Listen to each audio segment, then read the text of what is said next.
been in development for many years, but we were put together a team, the Automatic Collision Avoidance Technology Team.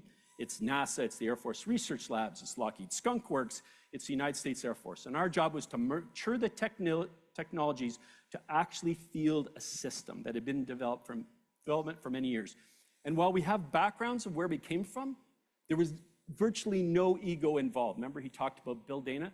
No ego involved. All of us telling a story, collaborating together to mature a technology to was effectively the 97, 98% solution. Flawless. And then we put it into the F-16 and eventually introduced it into the fleet, and we told everybody. We have been to Russia, we've been to Sweden, we've been to India, we've been to southern France. We've been to every office in the United States, Air Force, Navy, I guess probably Marine Corps, we've been in Canada. We had been everywhere telling our stories. We'd had Aviation Week fly with us. We told everybody. It had been in the system, but it really hadn't caught on. And some of you know this story. It's a Dutch, Dane, Norwegian young pilot at Tucson, Arizona, doing 1v1 BFM. And he blacks himself out. 8.4G, he blacks himself out. You're going to see it. And this is off the internet, so this goes viral.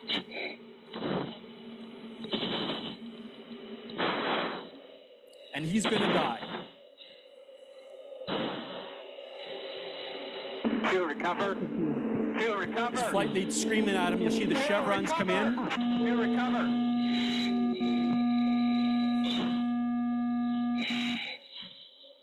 The jet pulls 9.1G and saves him, and he flies home. And now it goes viral, and now everybody's talking about it. And we learned from this how to get out there and crowdsource and get everybody else to tell our story for us. And it is so effective that in the Joint Program Office for the F-35 in Washington, D.C., the United States Air Force test pilots start screaming that we have to have this in our 5th generation jet. It's not going to go in until 2026, but we at Lockheed had looked on our own with our Skunk Works guys and tried to fit it in. And all of a sudden, from the bottom up, the U.S. Air Force test pilots are screaming for this. And ultimately, we advance it ahead 8 years into F-35. And as we look today, we've saved 14 F-16 pilots, 13 F-16s. You do that math. It's a two-seater in there. We have likely saves in F-35. We certainly have saves in F-22. And we've got it in the jet. And I'm working at Pax River at the time as we introduce it in F-35, and one of the young Marine Corps test pilots next to me writes a white paper. It goes to his Marine Corps buddies. It goes up the Marine Corps chain, and it is now going to be introduced in the legacy Hornet fleet, including in Canada, by next summer. And you're going to hear Mark Skoog talk next about a general aviation point to this. And it's an amazing story.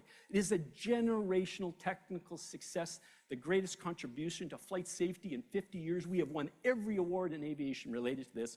We have socialized it and told everybody. And Rogers had no idea why I was going to put this thing in there. There's no link to anything. You know, and I'd taken a bunch of our 23 minutes time for me to talk about something. And none of this means anything until when?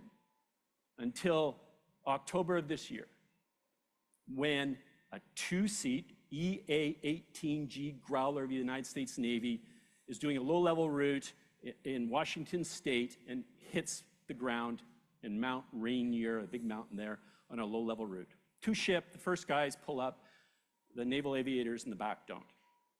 31 years old, both of them. I'll say female, but it's not relevant. They're naval aviators. 2 naval aviators dead that could have been saved with Auto GCAS.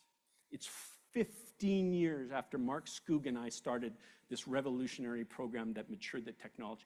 And a conscious decision by the leadership of the United States Navy and Naval Air Systems Command not to put it into the Super Hornet fleet. And I just told you it's going into legacy Marine Corps jets, not into the Super Hornet and Growler fleets.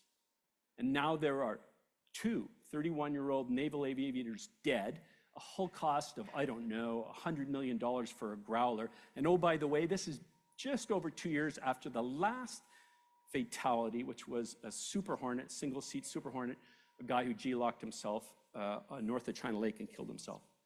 And when we talk about his example of 50 years ago and the organizational hubris back then of a